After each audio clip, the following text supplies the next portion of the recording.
Hi, എല്ലാവർക്കും നല്ലൊരു ദിവസം ആശംസിച്ചുകൊണ്ട് ഞാൻ ഇന്നത്തെ ടോപ്പിക് ഇവിടെ ആരംഭിക്കാൻ പോവാണ്.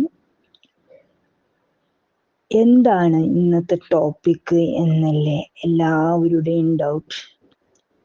ഞാൻ പറഞ്ഞു തരാം മക്കളെ. ഇത് പാരൻസും എല്ലാവരും ശ്രദ്ധിക്കേണ്ട ഒരു വിഷയമാണ്. ഹിപ്നോട്ടിസം ബാധിച്ച കുട്ടിയെ എങ്ങനെ ഇംപ്രൂവ്മെന്റ് ആക്കി കൊണ്ടുവരാം എന്നുള്ളതിൻ്റെ ഫസ്റ്റ് പാർട്ടാണ്. ആ കുട്ടിയുടെ ശൈലികൾ നമ്മൾ മനസ്സിലാക്കിയെടുക്കുക.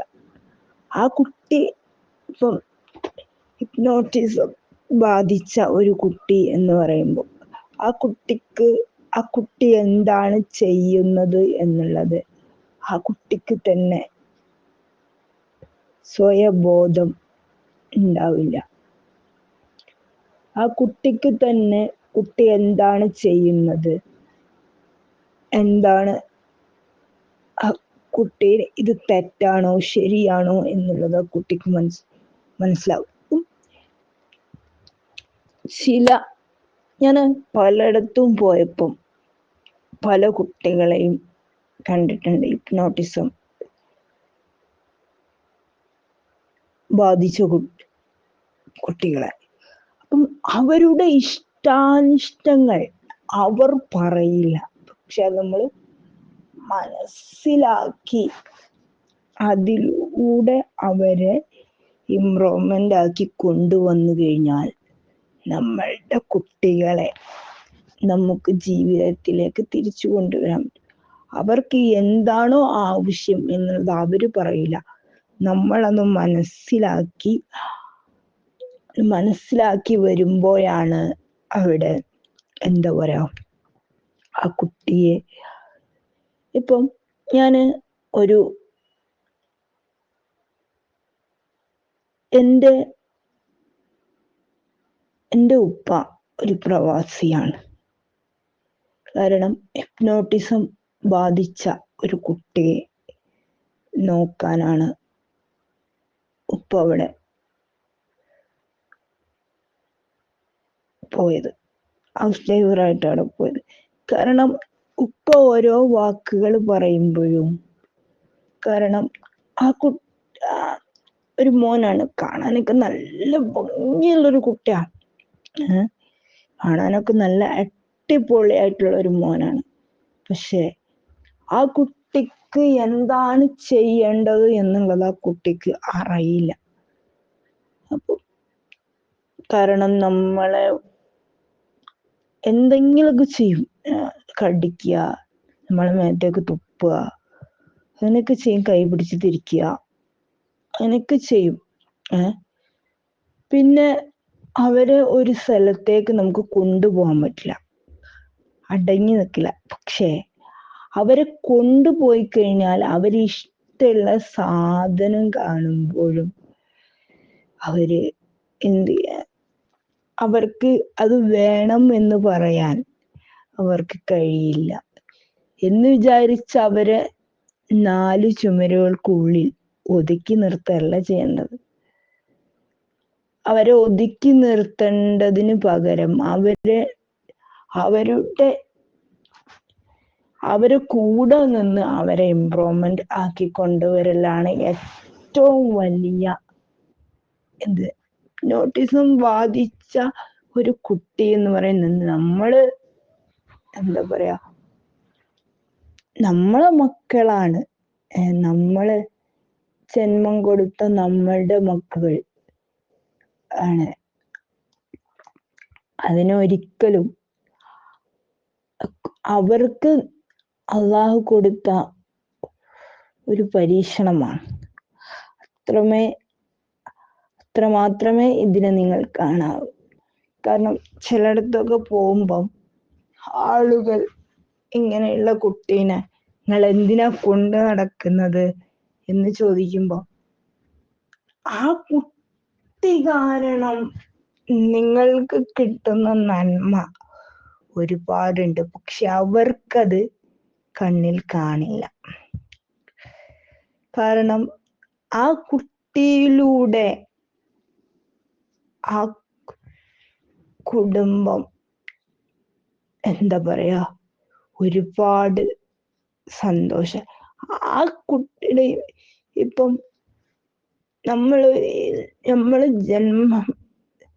ജന്മം നൽകിയ കുട്ടിയാണ്, ഒരിക്കലും ഒന്നും ചെയ്യരുത്. കാരണം അവരുടെ സന്തോഷങ്ങൾ ഏതാണോ അതിലൂടെ അവരെ സഞ്ചരിപ്പിക്കുക. ആ ഇത് കണ്ടെത്തി തിരിച്ചറിഞ്ഞ് അവരെ ജീവിതത്തിലേക്ക് തിരിച്ചു കൊണ്ടുവന്നാൽ അവർ കുറേയൊക്കെ ഓക്കെ ആവും. ഇവര് ടെൻഷൻ വരുന്ന സമയത്ത് അവർക്ക് തന്നെ എന്താണ് ചെയ്യേണ്ടത് അവർ പ്രകടിപ്പിക്കുകയോ ചെയ്യാം. ആ ടെൻഷൻ വരുന്ന സമയത്ത് പ്രകടിപ്പിക്കുമ്പം കാരണം അത് എന്താ പറയാ അവരുടെ ഇപ്പം നമ്മള് വീട്ടില് ഇപ്പൊ വേലക്കാരികളൊക്കെ ഉള്ളൊരു വീടാണെങ്കിൽ ആ കുട്ടീനെ നോക്കാന് ഉമ്മ ജോലിക്ക് പോകുന്ന ഒരു ആളാണ് എങ്കിൽ ആ കുട്ടീനെ നോക്കാന്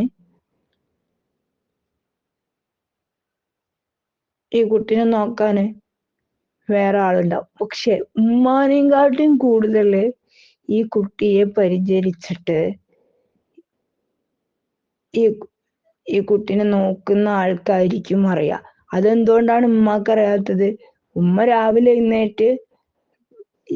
എഴുന്നേറ്റ് പണിക്ക് പോവും. പിന്നെ വൈകുന്നേരം 6 മണിക്കാണ് ഉമ്മാന്റെ വരവ്. പിന്നെ ഈ കുട്ടിയുടെ കാര്യം നോക്കാനും വന്നു കഴിയുമ്പോഴത്തേക്ക് ഏകദേശം ടയർഡാവും. പിന്നെ ഈ കുട്ടിയുടെ കാര്യം നോക്കാനും ശരി ഇസ് എ നോർമൽ പേഴ്സണെ നോക്കുന്നത് പോലെ ഇവരെ കൊണ്ടുവരാൻ സാധിക്കും. പക്ഷേ അതിന്റെ താഴെ മക്കളുണ്ട് എന്നുണ്ടെങ്കിലും ഈ കുട്ടിക്ക് പ്രത്യേക പരിഗണന കൊടുത്തു കഴിഞ്ഞാല് ഒരുപാട് മാറ്റങ്ങൾ ഈ കുട്ടിയിൽ ഉണ്ടാവും. പക്ഷെ അതിന് ചില പാരൻസുകളൊന്നും ഇങ്ങനെ ഉള്ള കുട്ടികളുള്ള പാരൻസ് ഒന്നും ചില ആളുകൾ, എല്ലാവരെയും ഞാൻ പറയുന്നില്ല, ചില ആളുകൾ ഇപ്പോഴും സമൂഹത്തിലേക്ക് കുട്ടികളെ ഇറക്കി ഇങ്ങനെ ഹിപ്നോട്ടിസം ബാധിച്ച കുട്ടിയെ സമൂഹത്തിലേക്ക് ഇറക്കി കൊണ്ടുവരാൻ ഇതാകുന്നില്ല. കാരണം അവരെ ഓരോ കാര്യങ്ങൾ കാണിച്ച് അവരിപ്പോ ഒരു ടോയ്സിന്റെ കടയിൽ നിങ്ങൾ ആ കുട്ടിയെ കൊണ്ടുപോയി, ആ കുട്ടി ഒരിക്കലും ടോയ്സ് ആ കുട്ടിയുടെ ഇഷ്ടപ്രകാരം തിരഞ്ഞെടുക്കില്ല. നിങ്ങളുടെ ഇഷ്ടപ്രകാരം തിരഞ്ഞെടുത്ത് ആ കുട്ടിയെ മാറ്റം വരുത്തി കൊണ്ടുവരാൻ നിങ്ങൾക്ക് സാധിക്കും. ഇന്ന് പല ആളുകളും അതിന് ശ്രമിക്കുന്നില്ല എന്നതാണ് സത്യം, അല്ലേ? ഇന്ന് പല ആളുകളും അതിന് ശ്രമിക്കുന്നില്ല എന്നതാണ് സത്യം. കാരണം നമ്മളാണ് പരിചരിച്ചു കൊണ്ടുവരേണ്ടത്, അല്ലാതെ വേറെ ഒരാളും പരിചരിക്കില്ല. നമ്മൾ തന്നെയാണ്. നമ്മൾ ജന്മം കൊടുത്ത മക്കളാണ്. നമ്മൾ തന്നെയാണ് അത് പരിഹരിച്ചു കൊണ്ടുവരേണ്ടത്. ദേഷ്യമുണ്ട് എങ്കിൽ ആ കുട്ടിയുടെ ദേഷ്യം അടക്കാൻ ആ ആ കുട്ടിയെ നോക്കാന് സർവൻസ് ഉണ്ടാവും. പക്ഷെ സർവൻസിനല്ല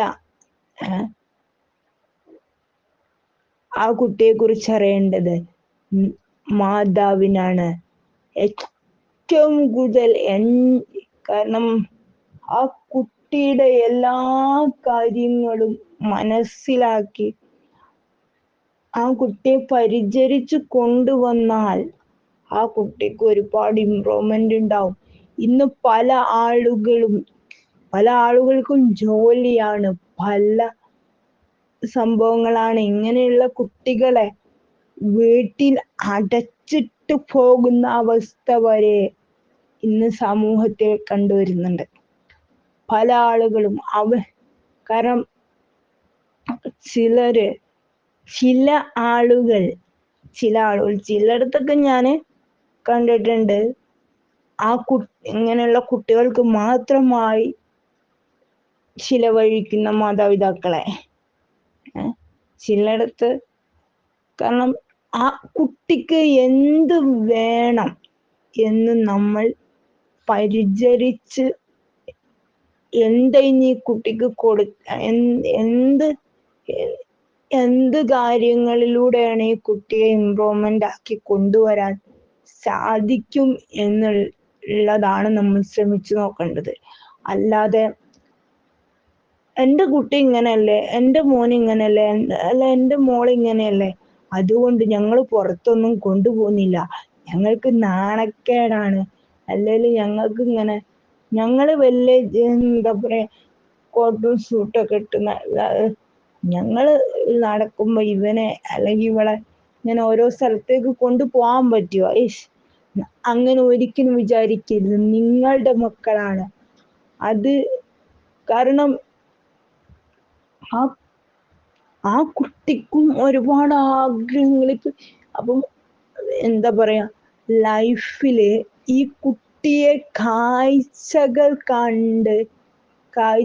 ഈ കുട്ടി പറയില്ല എനിക്കൊരു സ്ഥലത്ത് പോണം, അല്ല എനിക്കിത് കാണണം, അല്ല എനിക്കിത് കാണണം ഉപ്പ എന്നാ കുട്ടി പറയില്ല. പക്ഷെ നിങ്ങൾ മനസ്സിലാക്കി ആ കുട്ടിയെ ജീവിതത്തിലേക്ക് തിരിച്ചു കൊണ്ടുവരാൻ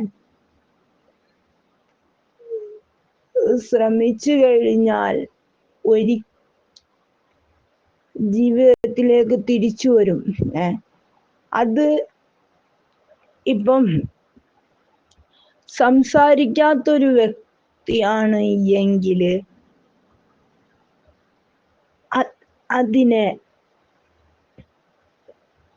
സംസാരിപ്പിക്കാനുള്ള ടെക്നിക്ക് ഉണ്ട്. എന്താണ്, വികൃതിയുള്ള മക്കളാണ് ഹിപ്നോട്ടിസം ബാധിച്ച മക്കളെന്നുണ്ടെങ്കിൽ ആ ഒരു കുറുമ്പുകളും ഒക്കെ മാറ്റിയെടുക്കാനുള്ള ടെക്നിക്ക് ഉണ്ട്. അത് നമ്മൾ ഇതാക്കി കഴിഞ്ഞാൽ അത് എന്തായാലും ഇംപ്രൂവ്മെന്റ് ആകും എന്നുള്ളതാണ്. കാരണം ജീവിതത്തില് നമ്മൾ ഇവരെ തള്ളിക്കളയാൻ ഒരിക്കലും പാടില്ല. അപ്പം എല്ലാത്തിനും വഴിയുണ്ട്. പടച്ച റബ്ബ് നമുക്ക് തരുന്ന മക്കളാണ് നമ്മളുടെ സമ്പാദ്യം. അതിപ്പം ഹിപ്നോട്ടിസം ബാധിച്ച കുട്ടിയെ നിനക്ക് ഞാൻ തരുന്നു എന്ന് റബ്ബ് പറയില്ല. പടച്ചവന് നിങ്ങളില് ഒരു വിശ്വാസം ഉണ്ടാവും. നിങ്ങൾക്ക് ഈ കുട്ടിയെ തന്നതില് എന്തെങ്കിലും ഒരു നന്മ നിങ്ങളിൽ പടച്ചവൻ കണ്ടിട്ടുണ്ടാവും. കാരണം പടച്ചോന്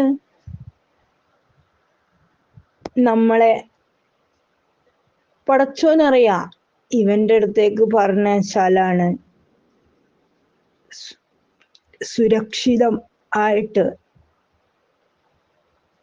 സുരക്ഷിതമായിട്ട് ആ കുട്ടി അവിടെ ഉണ്ടാവുള്ളൂ. ഇതാണ് ഇവന്റെ പാരൻസ്. അല്ലാതെ എനിക്ക് ഇങ്ങനെയുള്ളൊരു കുട്ടി ഉള്ളത് കൊണ്ട് ഞാൻ സമൂഹത്തിലേക്ക് ഇറങ്ങണ്ട, എന്തൊരു നാണക്കേട്, അങ്ങനെ ഒരിക്കലും വിചാരിക്കരുത്. ആ ചിന്താഗതിയാണ് നിങ്ങളെ മാറ്റിക്കൊണ്ടുവരേണ്ടത്. ഒരിക്കലും നമ്മുടെ മക്കളാണ് ഏറ്റവും വലിയ ഇത്. കാരണം ഇന്നിപ്പം ഹിപ്നോട്ടിസം ബാധിച്ച കുട്ടിയെയും റിസബിളുള്ള കുട്ടിയെയും പല ന്യൂസുകളിലും ഞാൻ കേൾക്കാനിടയായി, പല അവസരങ്ങളിലും കേൾക്കാനിടയായ കാര്യം കൂടെ ഞാൻ പറയാം. എന്താ വെച്ചാല് കൊല്ലുന്ന അവസ്ഥ. എങ്ങനെ തോന്നുന്നു ഇത്? എങ്ങനെ തോന്നുന്നു? 10 മാസം ചുമന്ന് ഒരുപാട് കഷ്ടപ്പെട്ട മാതാപിതാക്കളാണ് നിങ്ങൾ. പക്ഷേ എങ്ങനെ തോന്നുന്നു ഇങ്ങനെയൊക്കെ ഒരു കടുംകൈ ചെയ്യാൻ? അതാണ് ലൈഫില് അങ്ങനെയൊന്നും ചെയ്യാൻ പാടില്ല. അങ്ങനെ ചെയ്യുന്ന ഒരുപാട് പാരൻസ് ഇന്ന് ഇതിലുണ്ട്. നമുക്ക് പടച്ചവൻ തന്ന ഒരു അനുഗ്രഹമാണ് നമ്മുടെ മക്കളെ. ആ അനുഗ്രഹത്തെ നമ്മൾ തിരിച്ചറിഞ്ഞ്, ഇപ്പൊ ഹിപ്നോട്ടിസം ബാധിച്ച ഒരു കുട്ടിയെ നമുക്ക് പടച്ചവൻ തന്നു എന്ന് വിചാരിച്ചിട്ട് നമ്മൾ പടച്ചവൻ ഇഷ്ടമുള്ള അടിമകളല്ലാതെ ആവില്ല. ഇഷ്ടമുള്ളവർക്കാണ് പടച്ചവൻ ഒരുപാട് പരീക്ഷണങ്ങൾ നൽകുക. കാരണം ഹിപ്നോട്ടിസം ബാധിച്ച കുട്ടിയെ എങ്ങനെ ഇംപ്രൂവ്മെന്റ് ആക്കിയെടുക്കാമെന്നാണ് ഇന്നത്തെ വിഷയം. അതിന് പല ടെക്നിക്കുകളുമുണ്ട്. ഇതിപ്പോ ഫസ്റ്റ് പാർട്ടാണ്. ഓരോ പാർട്ട് വീതം ഇൻഷാ അല്ലാഹ് ഞാൻ പറഞ്ഞു തരും. നിങ്ങളത് മനസ്സിലാക്കിയെടുത്ത് നിങ്ങളുടെ ജീവിതത്തിൽ അത് വൃത്തിയാക്കുമ്പോഴാണ് ഞാൻ പറയുന്നത് നിങ്ങൾക്ക് മനസ്സിലാവുന്നുണ്ട് എന്നുള്ളത് എനിക്ക് മനസ്സിലാവും. കാരണം ഓരോ ചുവടുകളും നമ്മൾ വെക്കുമ്പോഴും അതിൻ്റെതായ എല്ലാ കാര്യങ്ങളും നമുക്ക് വേണ്ടേ? ഒരു ക്ലാസ്സില് നമ്മൾ പകുതി വെള്ളം എടുക്കുകയാണ്. പകുതി വെള്ളം എടുത്ത് മറച്ചു കളഞ്ഞാല് ഫുള്ളായ വെള്ളത്തിന്റെ പകുതിയല്ലേ ഉണ്ടാവുള്ളൂ. ഒരു ഗ്ലാസ്സില് ഫുള്ള് വെള്ളം എടുത്തു, അതിന്റെ അരഭാഗത്ത് വൈറ്റ് ആയിട്ടാണോ കാണിക്കുക, അല്ലെങ്കിൽ ആ വെള്ളം പൊങ്ങി നിൽക്കുവോ അല്ലെങ്കിൽ താന്നു നിൽക്കുവോ, എന്താണ് സംഭവിക്കുക? അതിന്റെ അവിടെ ഗ്ലാസ് മാത്രമായിട്ട് ഗ്ലാസ്സിന് വെയിറ്റ് ഉണ്ടാവില്ല, പകുതിയെ വെയിറ്റ് ഉണ്ടാവുള്ളൂ. അത് കുറച്ചും കൂടി വെള്ളം എടുത്തു മറിച്ചു കഴിഞ്ഞാൽ ഒട്ടും വെയിറ്റ് ഉണ്ടാവില്ല. അതേപോലെയാണ് നമ്മുടെ ജീവിതം. കാരണം ലൈഫില് ഹിപ്നോട്ടിസം ബാധിച്ച കുട്ടിയെ എങ്ങനെ ഇംപ്രൂവ്മെന്റ് ആക്കി കൊണ്ടുവരാൻ